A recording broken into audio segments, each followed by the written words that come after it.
নমস্কার বন্ধুরা, আবারও আমাদের রান্নাঘরে তোমাদের স্বাগত। আজকে আমাদের রান্নাঘরে রান্না হবে ঝাল ঝাল চিকেন কষা, যেটা রবিবার হলেই আমাদের সবার একটু হলেও মনে পড়ে। তো দেখো, আমার বাড়িতে চিকেন অলরেডি 500 গ্রাম এনে নিয়েছি। চিকেনটা দেখতে একদম লাল লাল ভাববেন না, ওটা খাসির মাংস, কিন্তু মুরগির ওটা একটু বড় সাইজের ছিল মুরগিটা।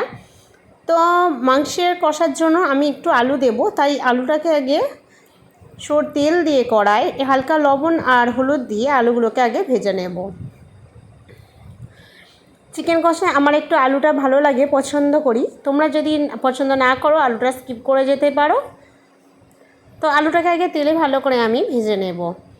যখন লাল লাল হয়ে আসবে আমি তুলে নেব। দেখো, আমার আলুগুলো ভাজা হয়ে গেছে, এরপর আমি তুলে নিচ্ছি।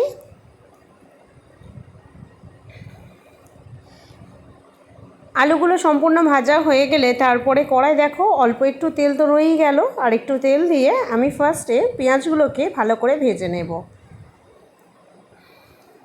নেড়ে ছেড়ে অর্ধেকের মতো ভেজে নেব।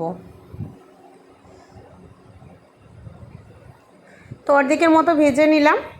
নিয়ে যখন দেখো হালকা হালকা ছাড়া ছাড়া ভাব আসবে, তখন এর ওপরে আমি ধুয়ে রাখা চিকেনগুলোকে আস্তে আস্তে ঢেলে দেব।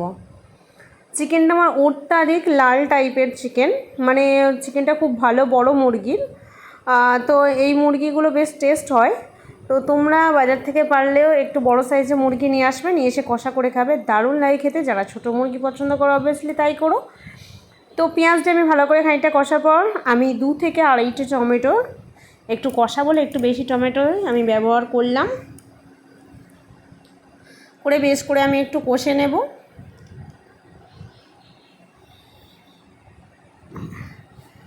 এরপর আমি এর ওপরে লবণ দিয়ে দেব, পরিমাণ মতো লবণ দিয়ে দিচ্ছি। দিয়ে ভালো করে আমি এটা নেড়েচেড়ে কষে নেব, কারণ এরপর মাংস থেকে বেশ কিছুটা জল বেরোবে, যেহেতু টমেটো দিয়েছি তাতেও জলটা বেরোবে। দিয়ে দেব এরপর হলুদ গুঁড়ো।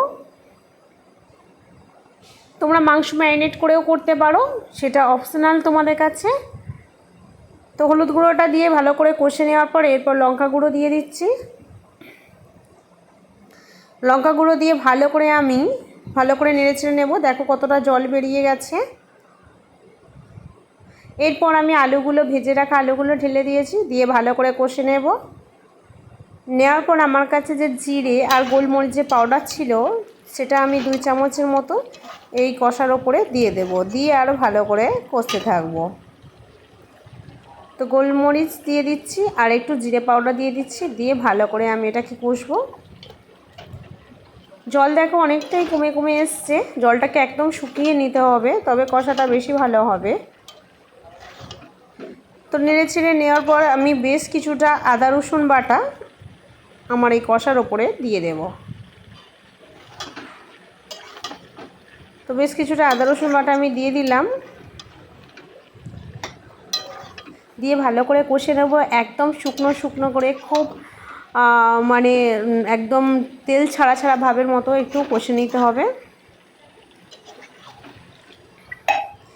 একদম কষে নেওয়ার পর আমি হাফ কাপের মতো জল দিয়েছিলাম, যাতে মাংসটা একটু শক্ত পরিমাণের, সেই জন্য একটু নরম করার জন্য হালকা একটু জল দিয়ে, হালকা একটু ধনেপাতা দিয়ে আমি একটু কষে নিচ্ছি।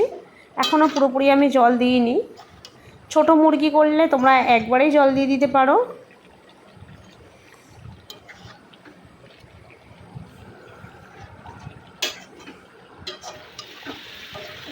তো দেখো জলটা একদম পুরো শুকিয়ে গেছে, কষা ভাবটাও খুব দারুণ হয়েছে, গন্ধটাও খুব সুন্দর হয়েছে। এরপর আমি ফাইনালি জল দিয়ে দিচ্ছি।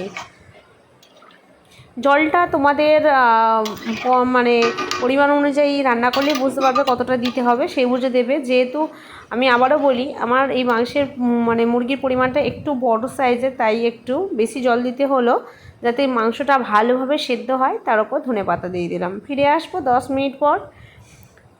তো 5 মিনিট পর দেখো ফিরে আসার পরে আমার তরকারি ঝোলটা এখনও পাতলা আছে। আমি আরও 5 মিনিট পর ফিরে আসব। দেখো 5 মিনিট পর আবার ফিরে এসেছি, ঝোলটা একদম মাখা মাখা হয়ে গেছে। এরপর আমি একটু মিট মশলা এর মধ্যে ছড়িয়ে দিয়ে আরও বেশ কিছুটা ফুটিয়ে নেব। সর্বশেষ যখন হয়ে যাবে তখন গরম মশলা দিয়ে নামিয়ে নেব তরকারিটা। তো দেখো আমার ফাইনালি তরকারি কমপ্লিট, একদম ঝোল গায়ে গায়ে চলে এসছে। এরপর গরম মশলা ছড়িয়ে দিচ্ছি, দিয়ে তরকারিটাকে আমি আস্তে আস্তে ঢেলে নেব। রবিবার হলেই আমাদের মনটা একটু মাংসর তরকারি মাংস মাংস মনে করে, তাই আবার যদি চিকেন কষা হয় আর তো কথাই নেই। তো দেখো ফাইনালি আমার আলু দিয়ে চিকেন কষা, রবিবারের ঝাল ঝাল চিকেন কষা পুরো রেডি দুপুরের জন্য। তো বন্ধুরা কেমন লাগলো আমার এই রেসিপির ভিডিও অবশ্যই তোমরা কমেন্ট বক্সে জানাবে। ভিডিও ভালো লাগলে প্লিজ একটা লাইক দিয়ে চ্যানেলটা সাবস্ক্রাইব করে আমার পাশে থেকো, আর ভিডিওটা ভালো লাগলে প্রচুর প্রচুর শেয়ার করো। তো চলো বন্ধুরা, টাটা, আবার দেখা হচ্ছে অন্য রেসিপির অন্য ভিডিওতে। এছাড়া যদি তোমরা অন্য কোনো রেসিপি আমার কাছ থেকে দেখতে চাও অবশ্যই কমেন্ট বক্সে জানাবে। ভালো থাকবে, আবার দেখা হচ্ছে অন্য রেসিপির অন্য ভিডিওতে। টাটা।